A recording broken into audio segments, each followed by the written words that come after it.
OKRs have two parts, an objective and a set of key results. An objective is the what. It's the goal that you and your team are trying to accomplish. And once you articulate that objective, it becomes the rallying point for your team. Then, each objective has a set of 3 to 5 key results. If objectives are the what, key results are the how, as in how we'll prove we've gotten there. A great set of key results are the benchmarks of success. They help measure how much progress is being made, and they set the finish line. By definition, an objective is accomplished when you fulfill all of its key results. Let's get a bit more specific. First, OKRs represent what you want to achieve, the outcome you seek. They describe what you want to create, change, or improve. OKRs are not empty inspirational statements. They're not about doing just a little more than we're already doing today. They lay out significant challenges. John says a good objective is significant, concrete, action-oriented, and inspirational. Significant. The objective represents a top priority that would be a meaningful improvement from where you are today. Concrete. The objective is clear and specific enough to generate action. People immediately understand how it affects their day-to-day work. For example, a team with the objective to build the world's fastest browser would approach its work differently than one that had the objective to build the world's most secure browser. Fastest browser, secure browser. Action-oriented. The action should be implied in the way the objective is written. Consider how teams might act differently if the objective is, imagine if we have a city, make our city center more accessible, than if the objective were to increase storefront revenue in our city center. Inspiring. Objectives are simple, memorable, and move you to act. For example, make the world's lowest carbon footprint shoe.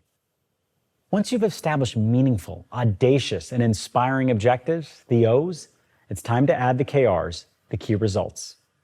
What are good key results? First, they're specific and time-bound. They say we're going to go this far in this amount of time. They avoid fuzzy numbers or vague due dates. Second, they're aggressive yet realistic. We want our teams to stretch because that's what creates meaningful change. Finally, key results are both measurable and verifiable. Anyone on the team can check the status of the key results, which also means that everyone is accountable. I first came across OKRs in October 2013 when Healthcare.gov was launched so people could get healthcare through the Affordable Care Act. This groundbreaking legislation vastly expanded insurance coverage, but on opening day, things went terribly wrong. Hundreds of thousands of people who were trying to apply for health insurance were frustrated by this glitchy website. I was one of the 6 people asked to help. And now, of course, 6 people alone can't fix a project that had thousands of people working on it with more than $1 billion behind it. It was complicated, and everybody had a different idea about what we should do. I remember the night when Mikey Dickerson, my colleague and ex-Googler, focused our energies into one overarching rallying cry. In the end, what were we all trying to accomplish? He said, we have to fix the website for the vast majority of people. That's measured by 7 out of 10 people being able to get through, a 1-second response time, a 1% error rate, and 99% uptime. And he wrote it all on the board. Those 4 items were how we'd know, at least in that moment, that we had fixed the website for the vast majority. That stayed on the whiteboard, guiding the rescue effort, ultimately providing millions of people access to affordable healthcare.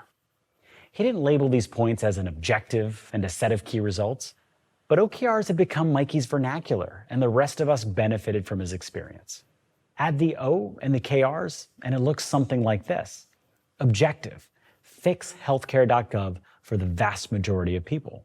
Key results, KR1, 70% of people get through. KR2, 1-second response time. KR3, 1% error rate. And KR4, 99% uptime. If an OKR is written properly, the set of key results adds up to meeting the objective. Each key result is essential to the OKR success. Now let's take a look at what makes this such an elegant OKR. First, the objective, fix Healthcare.gov for the vast majority of people. Is it significant? Absolutely. The site's broken. It needs to be fixed so people can get healthcare. Is it concrete? Yes. Fix the website is a very tangible statement. We know what's being asked of us. Is it action-oriented? Yes. Fix is a clear, actionable verb. We're not building something new, we're fixing it. Is it inspiring? Totally. Because the objective was so concise and simple, it became our North Star that we turn to time and time again. And the why is embedded in the statement. We're not just fixing the site, we're fixing it for the people. They are our why. Now the key results. Are they specific? Yes. Not much is left to the imagination with a 1% error rate. Are they time-bound? In this case, the time frame was implied. We knew we were using month-long cycles. Are they aggressive yet realistic? Well, let me tell you, taking a site that was crashing daily to a 1-second response time was definitely aggressive. But we also knew if we organized our efforts, we could get there. Are they measurable and verifiable? These key results are indeed measurable. But when we first wrote the OKR, no one was collecting all the data needed to track these KRs.